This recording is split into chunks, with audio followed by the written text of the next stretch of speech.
Now, one of the things that make me like Peter Obi be this: the man is too open, too open to everybody. Everything about him is out there in the social media space. You can read it, you can explain it. It is almost tangible. You feel transfer Peter Obi information from one point to another. But is it like that for every other candidate? Do we know anything about Tinubu? Do we know anything about Atiku? How did they make their money? How are they living their lives? What are the monies that came to them? What are the investments? What are the assets? Are they declared it? This is the video that explains everything about Peter Obi, explaining every damn thing. Go read the Pandora Papers where they say link him with corruption. Peter Obi explains everything. Please, as you watch the video, make your comment, interpret your own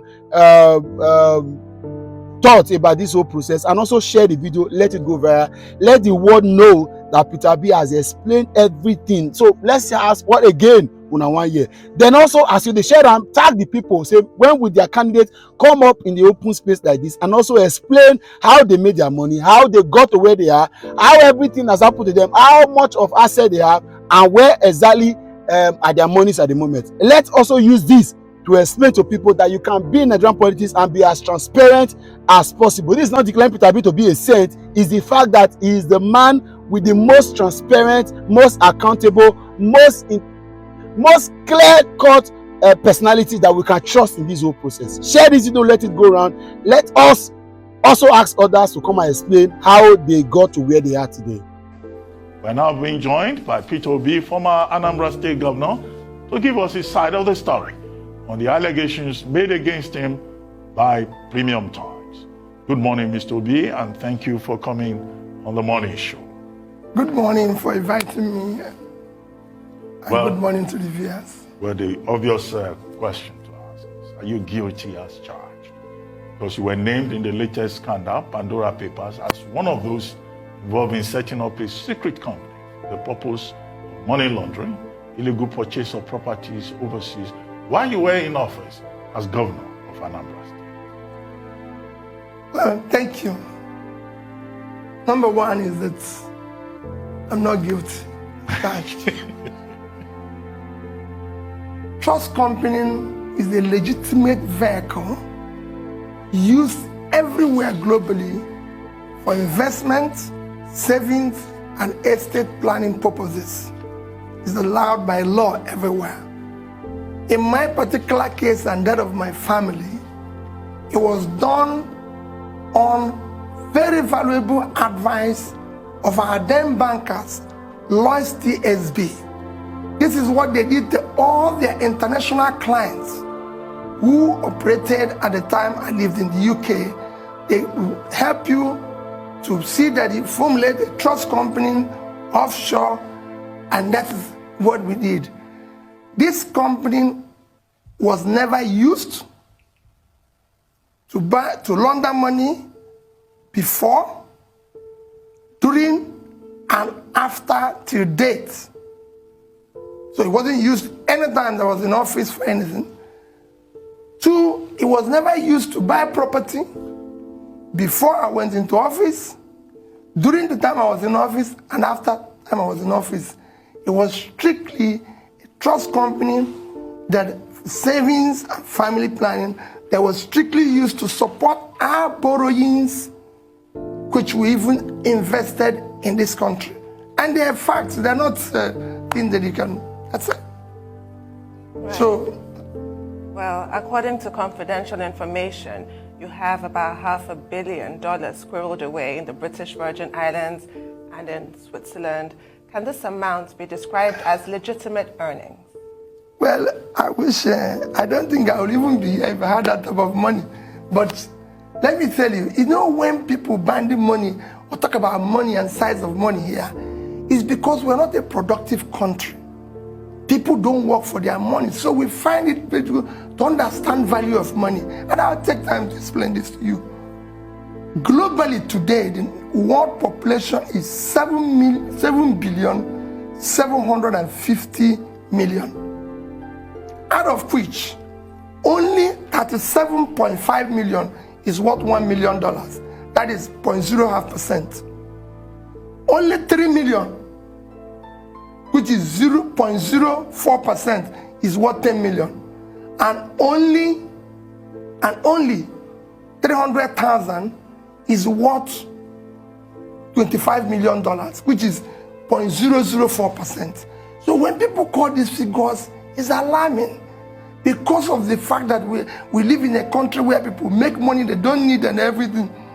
If you go anywhere near this company being mentioned, his accounts, everything globally, and find more than about 3% of the value you mentioned now, 3%, I'm talking about $15 million, out of which 70% is supporting a loan of investment in this country, then confiscate everything, even confiscate everything I have in my life. If you go to this, do you know what $500 million is? $500 billion today in Nigeria is almost 300 billion naira. My entire earning while I was governor, Anambra State received, was under 500 billion, out of which I say 15%, 75 billion. That is you're talking about. I don't know where people call figures here, and that's why people try to make money they don't need. What do you need that type of money for? Why do you have to do that? The money, the trust company is there. And one of the challenges I'm going to throw today is to ask you and some other people to select 1, 2, 3, 4 persons that have foot their bill to follow the trail of this company to where it is today. And see the formation, who gave the advice, how we came to it and everything. Please, there's nothing, you wouldn't even find 5% of that, of what the figure you called anywhere. If I have $500 million, well, I don't know what I would be doing. You would have seen me building, you know how many schools and institutions I support? I've been building universities all over the place.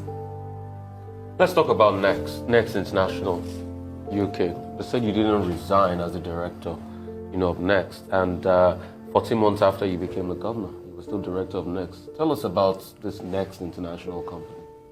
Let me tell you. Let me start. Next International we had a company in Nigeria called Next International Nigeria Limited. It's an offshoot of Next International Nigeria. That was Next International UK, which I run as managing director and everything. This company is a UK-based company. It's a brand management company that we're representative of companies like Heinz, a number of multinational companies in West Africa, and I was the CEO. And it's good that I tell you the background of how I became governor. I was living in the UK, operating in Nigeria. I declared the governor winner of the election on Thursday, 16th of March 2006. On that day, I was presiding over Fidelity Bank board meeting as the chairman. And I have members, you can access. One of the members is somebody you value a lot, Bismarck Rwani was a member of the board. Leighton Dubiscama was a member of the board. Jara Magoro was a former Ondo chairman, was a member of I was the chairman. I was presiding over a board meeting, and suddenly Leighton Dubiscama said, "Stop, Mr. Chairman." I said, "What?" He said, "You've been declared the governor of Anambra State." That was on a board meeting. And that's how the meeting stopped. From there, I called and they said, "You have to proceed to Abuja to meet for INEC to give you certificate of return."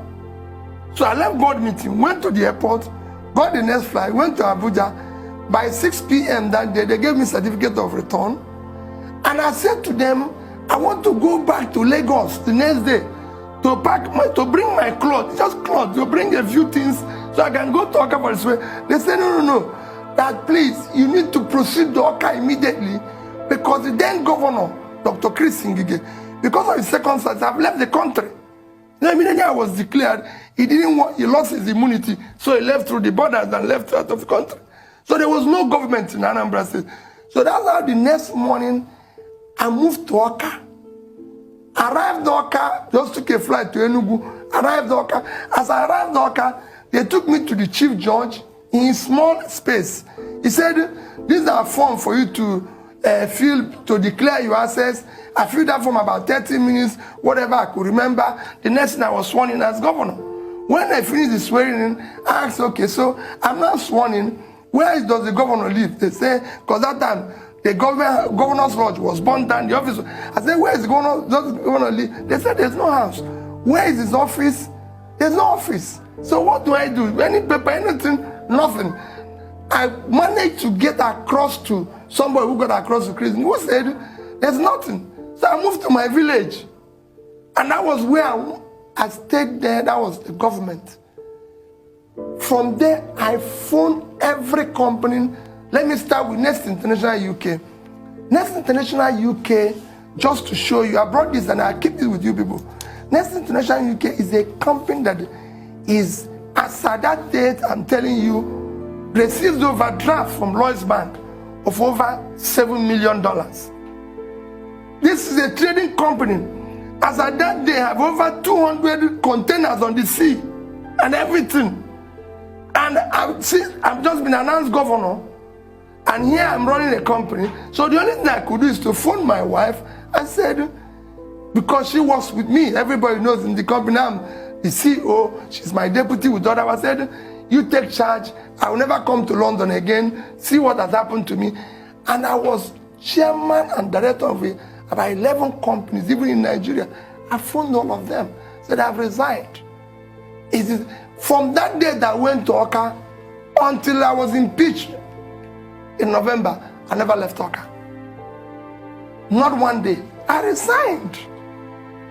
You know, and I wonder what, even at times, I even wonder, why is there an issue 15 years after I was supposed to resign? So did you resign? The needful completely. From Next? And did you also put Next in your form? Did you, the asset declaration form, did you declare Next in there? And all you know, when they talk about the declaration of forms, that's so that, again, I said, what I declared, when you talk about declaration, I just told you a story now that this company is owned by Next Nigeria.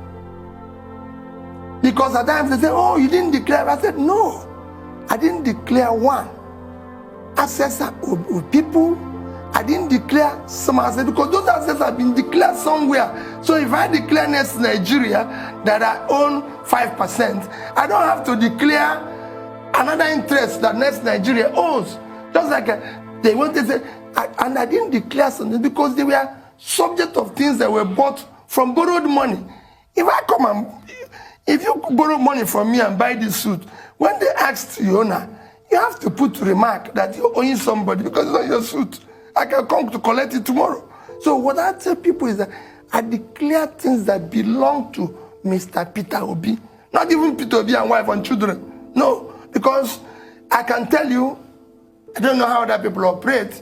In my house, my wife will always remind me that this thing belongs to me. It's not your own, no. And my children will do it with emphasis. My daughter will even do it with emphasis. Daddy, we agreed that this thing is this. So if you want to, let me tell you, when I said I want to go and do politics, it's not the first thing they will ask me. Daddy, I hope that what you're using to do use your politics is your own money. Don't bring us into it. We are not part of it. So I don't go and decide declaring things that does not belong to you. You declare things.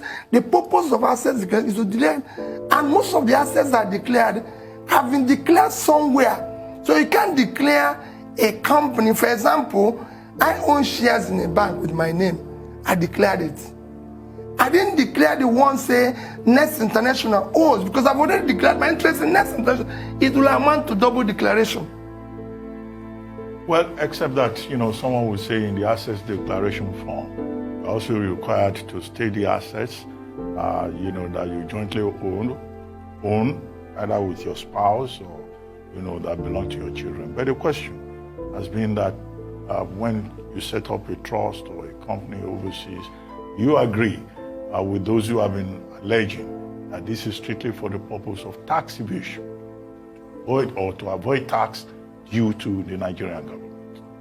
Ruben, I can tell you, I'm a faithful citizen of anywhere I've passed through. I cannot evade tax. It will never happen. Every investment I've done globally is legitimate and pays tax. I just shown a paper and said I live here. If you're a black man in London, you're a suspect. If you're in Nigeria, you're a double suspect. For me to live in the UK, where my bank can write here and say his account has been conducted in an impeccable manner and gives me over $7 million overdraft. Ruben, that's all. I pay my taxes. If I earn anything in the UK, I pay the UK government their tax. I own a property in London. I pay tax. I cannot come and pay property tax in Nigeria for the property I own in the UK. Money I earn here, I pay tax.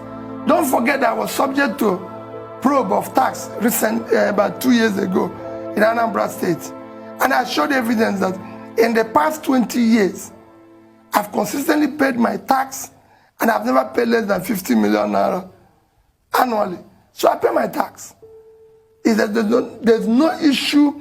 It's because maybe like they expected when they're talking about $500 million and they think it's about tax. No, the tax are duly paid for investment incomes as expected. I cannot evade tax. So what about the specific allegation? You've talked about your resignation from Next International. You've talked about your assets declaration. But the specific allegation that you broke the law, that you flouted the provisions of the Code of Conduct Bureau and Tribunal Act and flouted the Constitution by having foreign accounts. No, Can you address that? I didn't. I never did. I didn't break the law. Simple. Everything I did was within the line, and I've told you also the circumstances in which I became governor. Everything I did was within the law, and I've told you the circumstances in which I became governor as well. Notwithstanding, even that there was never a time anybody said to me, Peter, come. The reason why you see election, when you have election, it takes 3 months for swearing in, is to be able to have orientation. Notwithstanding that I never had any orientation, nobody said to me, you have to do this, you have to do this. But by my own commitment to do the right things, I tried to stay within the law. And I can tell you, I was within the law. What you're seeing now is a situation where, we've looked for everything. If we can't find anything against this man, since he's been, since he's going about preaching about saving, preaching about this, let's just throw anything on him. What I'm preaching about saving is what I did. I'm always happy when I see Ruben here, because Ruben was part of a government that I participated. The very first day I became governor, the first thing I discussed in my ESCO with my executives is that we must save money. They came up and said, why? I said, listen, as a father, I save money for my children. And they know. So I must save money for the children of Anambra State. Even when I was impeached, go and read my impeachment notice. One of the third point of why I was impeached is saving money without authority of the House. I came back from that impeachment. I said, we must continue saving. As long as I'm here, whenever we receive our FAC allocation, the first thing we do is remove money for pension, remove money for gratuity, remove saving, pay salary, then the rest we can work with. If you don't do it, I'm not part of it. And this you can see everywhere. If you go to Ngozi Wala's book, which you can see, page 61, he showed it there that all the governors, all of us were in a meeting, refused when he was talking about saving. And he said that only Peter Obi, who argued for saving, was shouted down by his colleagues. It was only Lee Alimoke that supported me. If you call Sheguna Aganga, when he was doing sovereign wealth fund, he would tell you, he's in his own notes, that only Peter Obi who supported sovereign wealth fund to be set up and savings. If I have opportunity of being part of Nigeria at the helm, the first law I will take, the first executive bill I will take to the House is that Nigeria must save money. We must have at least 5 to 10% of our resources from oil, from mineral resources, from natural resources, saved for future generation. Because the expiring assets, every country is doing savings. That's why we have a problem whenever we because we don't save. You must save money. You must bequeath your children a better place than you found it. And that includes saving for them. I save for my family, and they know. Okay. So just confirm for me again, as way of housekeeping, the $500 million is a phantom amount. No, I said and if you have 1/3 of that, like you said. No, I didn't say 1/3. I said if you go there and find more than 3%, More than 3%. About 3%, which is about $15 million. Okay. If I bequeath my children $500 million, I've cost them. Okay. There's money you bequeath people, you cost them. Okay. You know, you bequeath them what is manageable and everything, so they can start their life. Okay, so $15 million I said is the number. If you have something, if you see anything more than that, confiscate what I have overseas and locally here. Okay, so